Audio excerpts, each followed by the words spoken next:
experience every moment through our voice. গল্পে খুঁজে পাবে ভালোবাসার স্পর্শ। ডাক্তার সাহেব, আমার যে চাঁদটিকে ভীষণ হিংসে হচ্ছে। এভাবে কেন তাকিয়ে আছেন?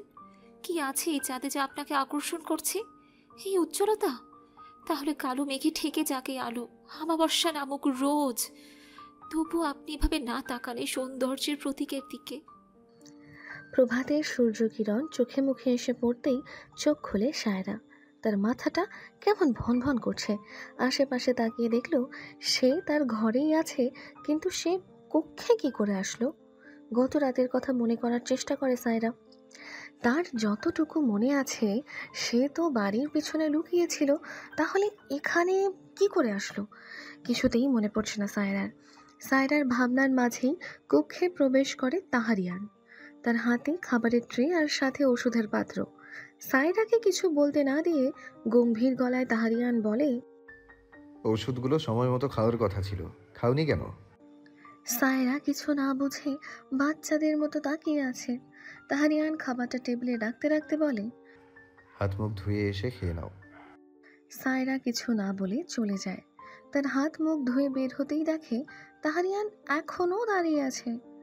সায়রাকে দেখে তাহারিয়ান তার নিজের কালো লম্বা এক স্যুটের পকেট থেকে কিছু একটা বের করে সায়রার দিকে এগিয়ে দেয়। সায়রা তার হাতের দিকে তাকায়, এটা তার মোবাইল। সায়রা কৌতূহল সামলাতে না পেরে তাহারিয়ানকে প্রশ্ন করে বসলো, আমি তো গত রাতে এখানে ছিলাম না, তাহলে কক্ষে কি করে আসলাম? তাহারিয়ান তীক্ষ্ণ দৃষ্টিতে তাকালো সায়রার দিকে, শান্ত স্বরে বলল, জ্ঞান হারিয়ে পড়েছিলে, আমি নিয়ে এসেছি। সায়রার চোখ আপনা আপনি বড় হয়ে যায়। সে জ্ঞান হারালো কখন? সায়রাকে এভাবে তাকিয়ে থাকতে দেখে তাহারিয়ান আবার বলল, তোমাকে যে বা যারা সেদিন আঘাত করেছিল তারা কি সেই তীরটায় বিষাক্ত তরল ব্যবহার করেছিল? ঠিকমতো ওষুধ না খাওয়া এবং ক্ষতস্থানে ওষুধ না লাগানোর ফলে এইরকম প্রতিক্রিয়া হয়েছে। সায়রা বুঝতে পেরে তার মাথা নিচু করে ফেলল। তাকে কে মারতে চেয়েছিল এটা এখনো বুঝতে পারছে না সে। হুট করে সায়রার কিছু একটা মনে পড়তেই তাহারিয়ানকে প্রশ্ন করে, গত রাতে গানটি কি আপনি গাইছিলেন? আপনি বাংলা জানেন? তাহারিয়ান চমকায়, তবে তার চেহারায় কোনো প্রতিক্রিয়া নেই। তাহারিয়ান কথা ঘুরিয়ে বলে, আজকে আসতে দেরি হবে আমার, একা থাকতে পারবে তো? সায়রা মাথা নাড়িয়ে বোঝায় সে থাকতে পারবে। তাহারিয়ান চলে যেতে নেয় দরজার সামনে গিয়ে, আবার থেমে যায়। পিছনে তাকিয়ে দেখে সায়রা তার দিকে তাকিয়ে আছে।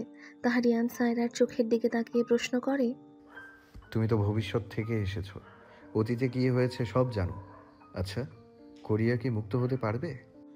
সায়রার বুকটা মোচড় দিয়ে উঠল। হ্যাঁ, জিতবে তো অবশ্যই, তবে তা যে আপনার জীবনের বিনিময়ে। মনে মনে কথাগুলো ভাবতেই সায়রার চোখ ভরে উঠল। তার নিজেকে স্বাভাবিক করার চেষ্টা করে জোরপূর্বক হেসে বলে, হ্যাঁ হ্যাঁ, হবে তো খুব শীঘ্রই।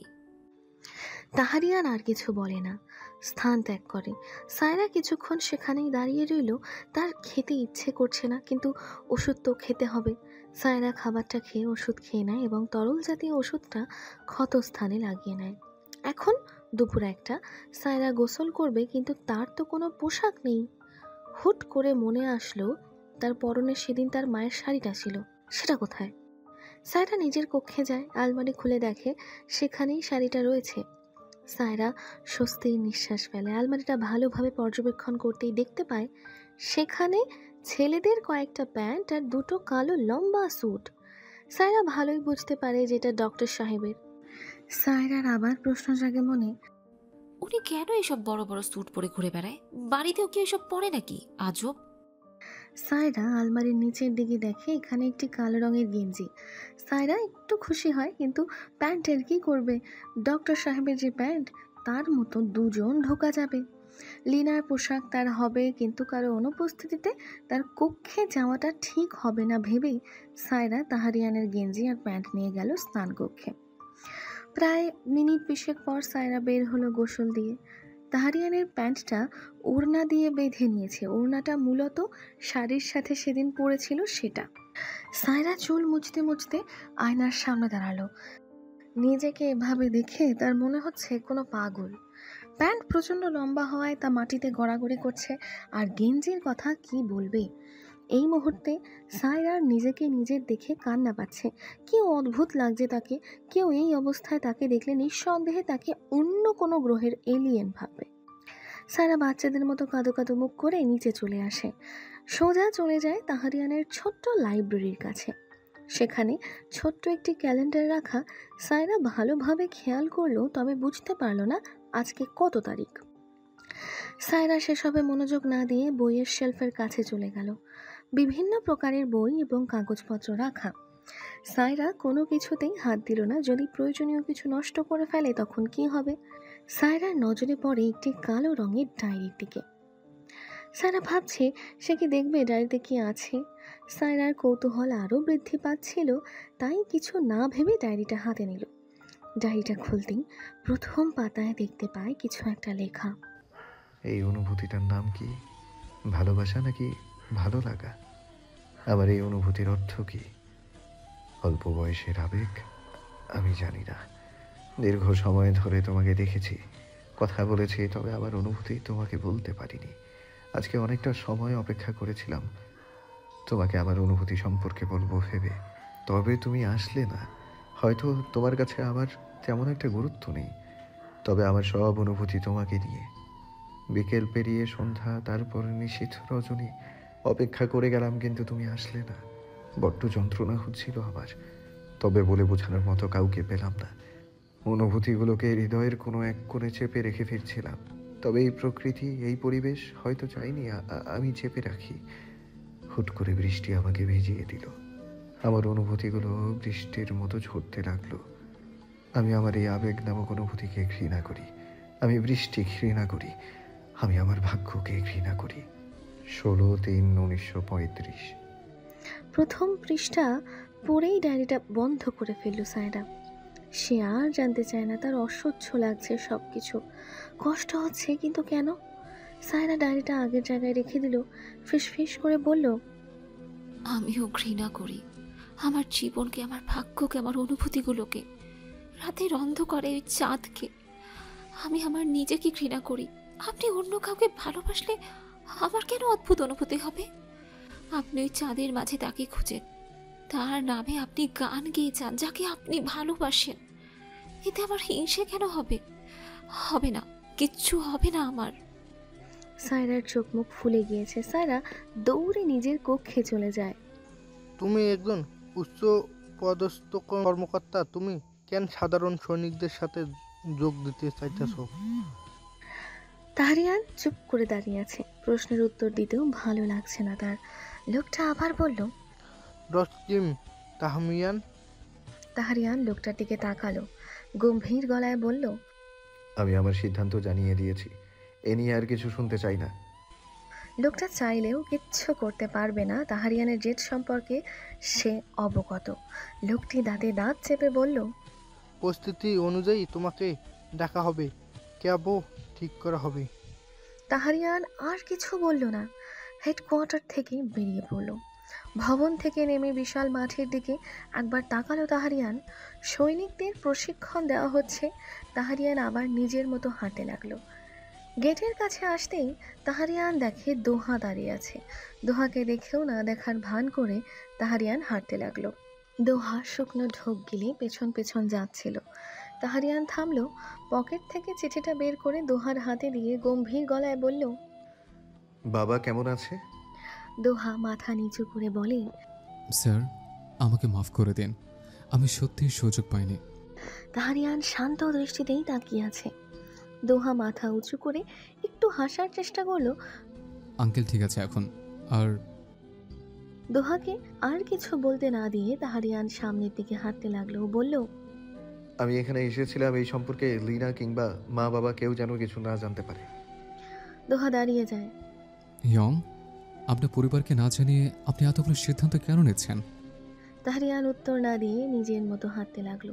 দোহা বুঝতে পারে না এই মানুষটার কি আদৌ পিছুটান আছে। এইভাবে যুদ্ধে অংশগ্রহণ করবে, তা আবার সবচেয়ে বিপজ্জনক স্থানে ক্যাম্প করবে, অথচ কাউকে জানাতেও নিষেধ করছে। কিছুক্ষণ আগে বাসায় এসেছে লিনা। কোনো দিকে খেয়াল না করে নিজের কক্ষের দিকে চলে গিয়েছে।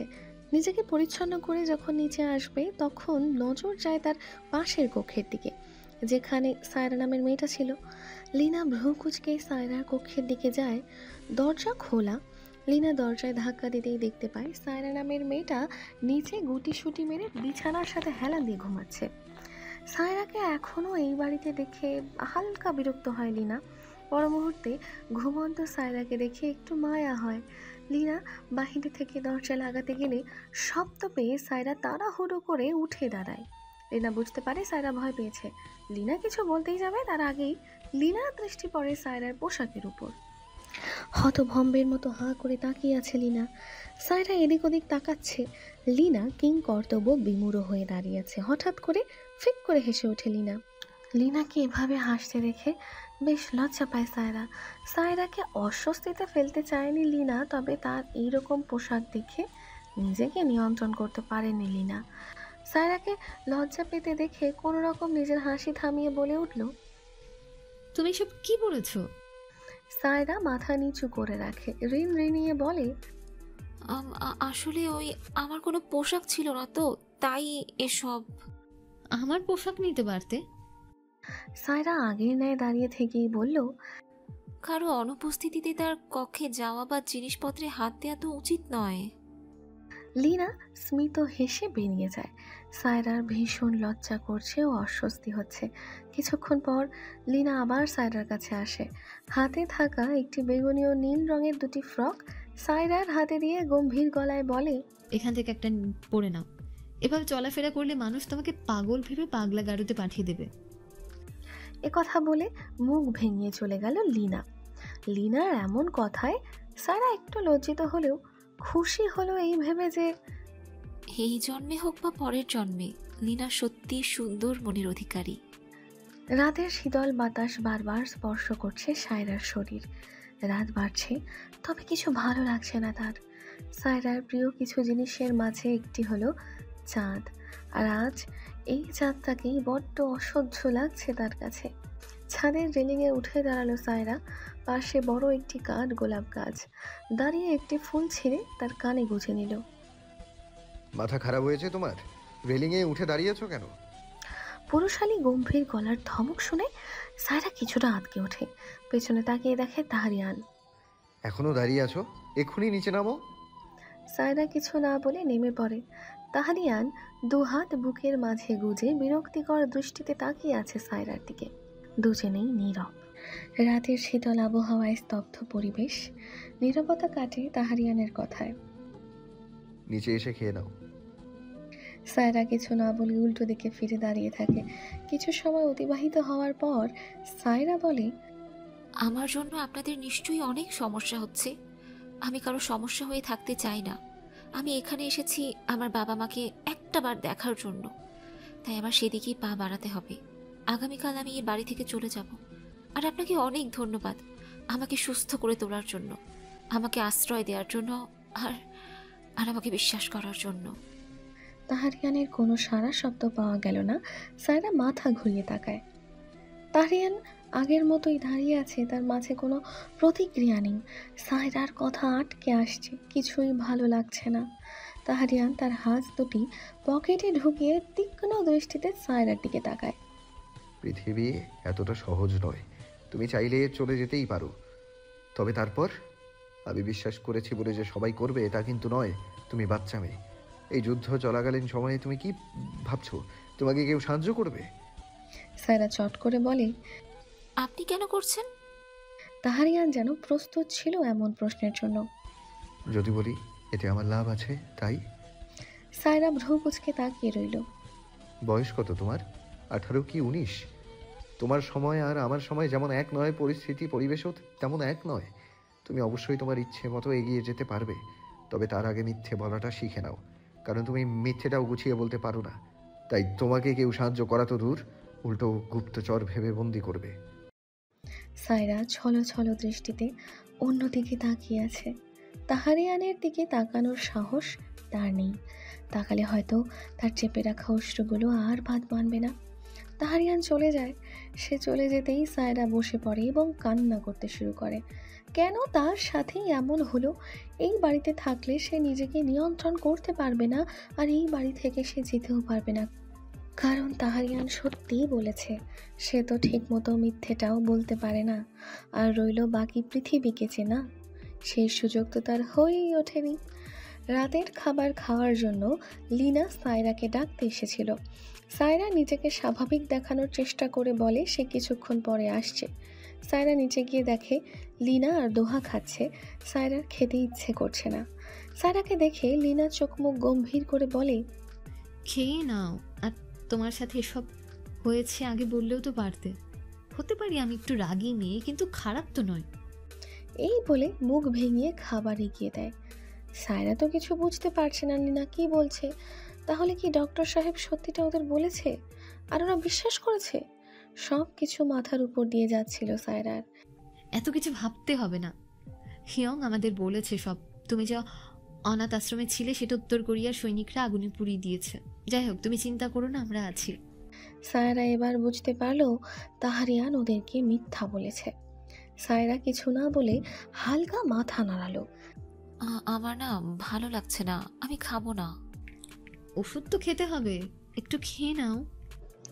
লিনার জোড়াজুড়িতে অবশেষে সায়রা খেতে বাধ্য হলো। দোহা খাবার শেষ করে চলে গেল, তবে সায়রা খুঁজছে অন্য একজনকে। সায়রাকে খাওয়া রেখে এদিক ওদিক তাকাতে দেখে লিনা বলে, কি হয়েছে, কাউকে খুঁজছো? সায়রা মাথা নাড়িয়ে না বলে মাথা নিচু করে খেতে লাগলো। লিনা ভ্রু কুঁচকে তাকিয়ে আছে। বিষয়টা সায়রা বুঝতে পেরে বলে, তোমার বাবা এখন সুস্থ? হ্যাঁ। তারা এখানে থাকে না? না, আসলে এটা আমার বাড়ি। হিয়ং তো চিকিৎসার জন্য বিভিন্ন জায়গায় ক্যাম্প করে, তাকে পাওয়া যায় না। 18 দিনের জন্য এখানে ক্যাম্প করেছে, তাই আমি হিয়ংকে আর ওই যে দোহা, উনিও ডাক্তার, তাই এখানেই থাকতে বলেছি। আর তো 9টা দিন থাকবে, তারপর আবার কোথায় যাবে কোনো পাত্তা নেই। আর আমি এখানেই থাকি কাজের জন্য। আর মা বাবা গ্রামে থেকে আসতে চায় না। 9 দিন পর তাহারিয়ান চলে যাবে ভাবতেই সায়রার কেমন একটা লাগছে, কিন্তু সে এইরকম অনুভূতি চায় না। সায়রা মনোযোগ কাটাতে বলে, তুমি কি কাজ করো? পাশেই একটা বিশাল বড় পার্ক এবং অডিটোরিয়াম আছে। আমি সেই অডিটোরিয়াম হলের সম্পূর্ণ দায়িত্বে রয়েছে। সেখানে বিভিন্ন ধরনের কার্যক্রম করা হয়, যেমন নাচ, গান, অভিনয়, মাঝে মাঝে চিত্রাঙ্কন নিয়ে এক্সিবিশন করা হয়। ও, আরেকটা কথা, আমি কিন্তু সেখানে পিয়ানো বাজাই। সায়রার হুট করে সেদিনকার কথা মনে পড়ে গেল। তার সময়ে লিনা এই পার্কের অডিটোরিয়ামে গিয়ে পিয়ানো বাজাচ্ছিল আর অদ্ভুত কিছু কথা বলছিল। এখন বুঝতে পারছে লিনা কেন সেদিন ওই কথাগুলো বলছিল।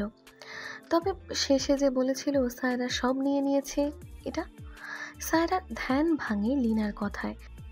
কি এত ভাবছো? সায়রা স্মিত হাসে। না, তেমন কিছু না। আচ্ছা, তোমার অডিটোরিয়ামে যেদিন অনুষ্ঠান হবে সেদিন আমাকে নিয়ে যাবে?